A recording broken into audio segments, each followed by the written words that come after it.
सुंदरपुर के जंगल में टुनटुनी चिड़िया अपने दो बच्चों के साथ रहा करती थी। टुनटुनी चिड़िया बहुत ही गरीब चिड़िया थी। उसके पति की मौत कुछ ही दिन पहले किसी बीमारी के कारण हो गई थी। पति के मौत के बाद टुनटुनी चिड़िया के ऊपर दोनों बच्चों की जिम्मेदारी आ जाती है। टुनटुनी चिड़िया अपने बच्चों के पालन पोषण के लिए जंगल के बाजार में सब्जियों का ठेला लगाया करती थी। टुनटुनी चिड़िया के पास बहुत थोड़ी सी जमीन थी जिसमें वो सब्जियां उगाया करती थी। वो जितनी भी सब्जियां उगाती उन्हें जंगल के बाजार में बेच दिया करती थी। टुनटुनी चिड़िया सारा दिन मेहनत करने के बाद भी इतना नहीं कमा पाती थी कि वो अपने बच्चों का पेट भर सके। फिर एक दिन, हे भगवान, बस यही बाकी रह गया था। सोनू, पिंकी, कितनी बार समझाया है तुम दोनों को कि ठेले के ऊपर चढ़कर मत खेला करो। देखो क्या कर दिया तुम दोनों ने।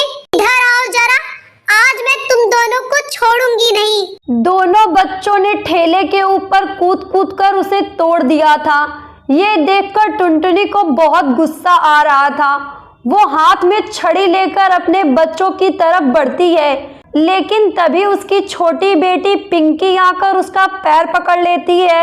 माफ कर दो माँ हमें, हमने जानबूझकर नहीं किया। माँ प्लीज हमें माफ कर दो। आगे से हम कभी ठेले पर नहीं चढ़ेंगे। अब क्या ही नहीं चढ़ोगे, ठेला बचा ही कहाँ है। सालों पुराना ठेला था तेरे बापू का, इसी तरह काम चला रही थी। अब तो इसकी मरम्मत भी नहीं हो सकती और नया ठेला लेने के लिए मेरे पास पैसे भी नहीं है। टुनटुनी उदास होकर वहां से चली जाती है और घर के पीछे जाकर सब्जी तोड़ने लगती है। तभी पिंकी उसके लिए खाना लेकर आती है और कहती है, माँ अब भी हमसे नाराज हो? प्लीज माँ हमें माफ कर दो। हम आज के बाद कोई ऐसी गलती नहीं करेंगे जिससे आपको तकलीफ हो।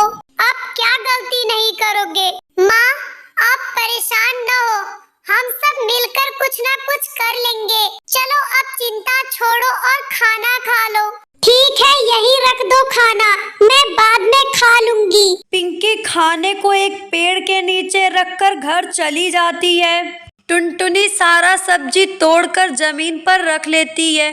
फिर खाना खाने जाती है।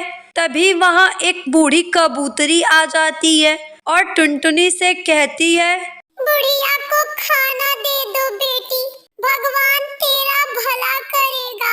भगवान क्या भला करेगा अम्मा? भगवान ने तो सारी मुसीबत मेरे नसीब में ही लिख दिया